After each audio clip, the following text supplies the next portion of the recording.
On the mend. She's on the tail end, and she'll probably be back this week, but I'm sorry she's not here. For those of you who are looking forward to seeing her. Come on, just stop, just stand. Let me tell you. It was supposed to be just another live taping of The View, a blend of hot topics, political banter, and the usual back and forth between the co-hosts that audiences have come to expect. But what unfolded on set that morning took everyone by surprise, including the studio crew, the live audience, and millions watching from home. It was the moment Joy Behar completely lost her cool live on television after an on-air stunt by Whoopi Goldberg went way too far. The segment began innocently enough. The panel was discussing celebrity image transformations, with a few lighthearted jokes about bold haircuts and midlife reinventions. Joy, with her signature auburn bob perfectly styled, made a quip about how she'd never let anyone touch her hair unless they were a licensed stylist with at least 10 years of experience. The audience laughed, Whoopi chuckled, and the conversation moved on, or so it seemed. Just minutes later, while Sunny Hostin was mid-sentence about a trending Hollywood makeover, Whoopi quietly reached under the desk and pulled out a small pair of scissors. It was subtle, almost playful at first. She waved them in the air with a grin, drawing a few laughs from the crowd. Joy, seated right next to her, noticed and rolled her eyes, assuming it was just another Whoopi gag. But before anyone could react, before a producer could step in, before the camera could cut away, Whoopi leaned over and snipped a small strand of Joy's hair from the back. There was a brief pause. A flicker of silence fell over the table. Joy blinked, unsure if what she felt was real. Then she reached behind her head, felt the missing lock, and turned slowly toward Whoopi. The look on her face was pure disbelief, caught somewhere between shock and fury. The studio, usually loud with chatter and laughter, went quiet.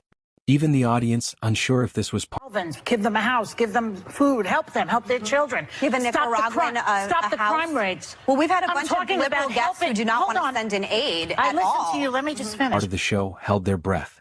Did you just cut my hair? Joy asked, her voice rising, shaky with disbelief. Whoopi grinned, trying to play it off. Just a little piece, she said with a shrug. You said you needed a change. But Joy wasn't laughing. She stood up, pushing her chair back with a loud scrape across the floor. That's not funny, Whoopi. That's my actual hair. You don't touch a woman's hair without asking. The tension was immediate. Sunny looked down at the table, avoiding eye contact. Sarah Haynes whispered something to a producer offstage. The camera zoomed out slightly, unsure where to focus.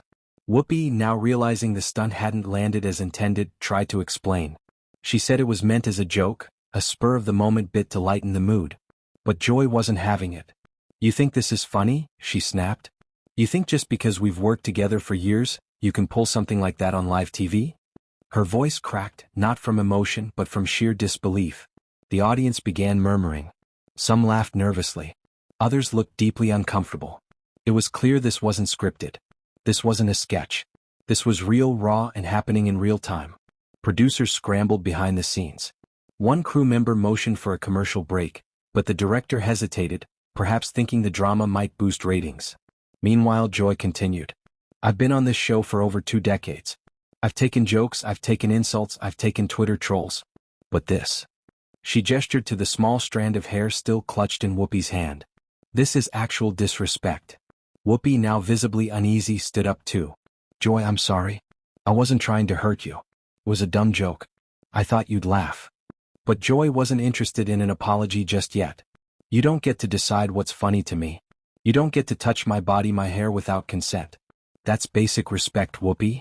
The room was electric with tension.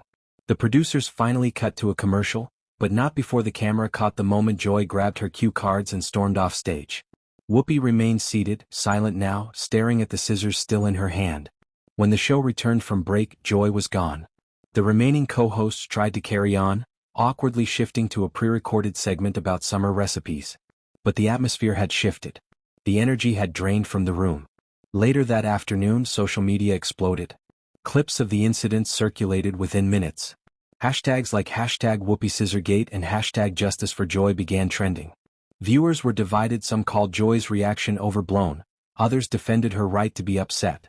Several celebrities weighed in, with hairstylists and etiquette experts chiming in on talk radio and podcasts. The general consensus? You never, ever touch someone's hair without permission.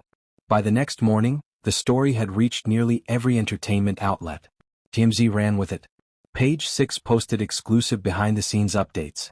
Even CNN mentioned it in passing during their entertainment segment. The View released a short statement acknowledging the incident and stating that the co-hosts had spoken privately afterward. Joy, however, was absent from the next day's show.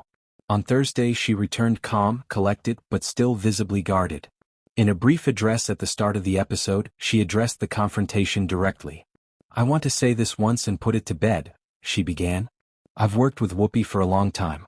We've had our disagreements, but we've also had our laughs. What happened on Tuesday wasn't funny to me.